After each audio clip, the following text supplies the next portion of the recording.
How's it going, everyone? Mag57TX Whisky guy here, and today I'm doing Aerstone 10-year.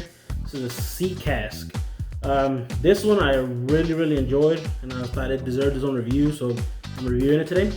This is a William Grant & Sons. This is a single malt Scotch whiskey.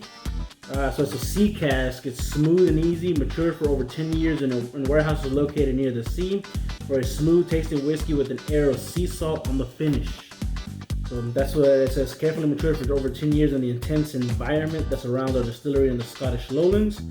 For Aerstone, we produce two distinctive styles of whiskey, one called land cask, which is rich and smoky, and one called sea cask, which is smooth and easy.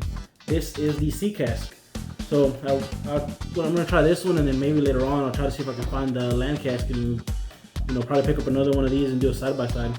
But let's get into this one.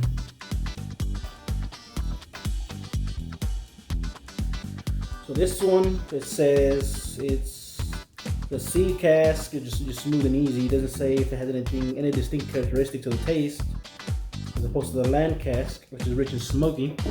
So let's see. On the nose, you get a little bit of like a brininess, kind of like what they say with the sea salt. Kind of like if you use like a tons of salt to cook with, or if you use like the sea salt granules that you crunch up for the food. It's almost like if you put it on a nice fish plate or fish dinner. You get a little bit of that, like, I call it a little like a swampiness, or you kind of get that minerality of like the water mixed with the salt. A little maybe medicinal, maybe a little bit of like dirt. Give it a try.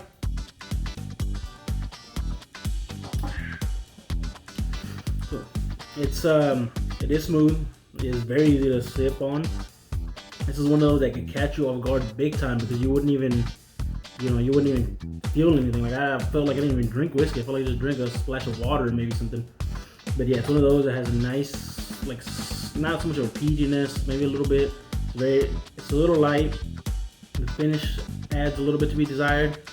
But man, it's one of those that you can just keep sipping on all night, and it'll catch you off guard, You can probably go down through the whole bottle before you even notice you drank any.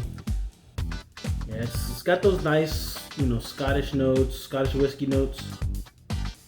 It's not very offensive to the palate or the nose.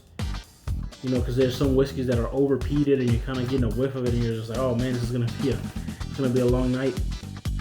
This is super easy, nice nose. A little bit more sweetness on the nose that I'm catching now.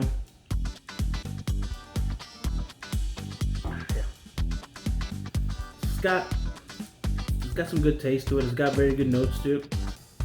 It's one of those, I think I paid like $30 for it. It's not gonna break the bank. And if you want just a nice, decent Scotch to sip to, I think this is an exceptional one to get into. Here's the bottle again. I really do love the label. I love the bottling of it. It's very nice.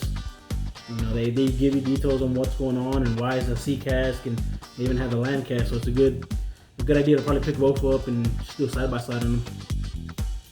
Cheers, guys.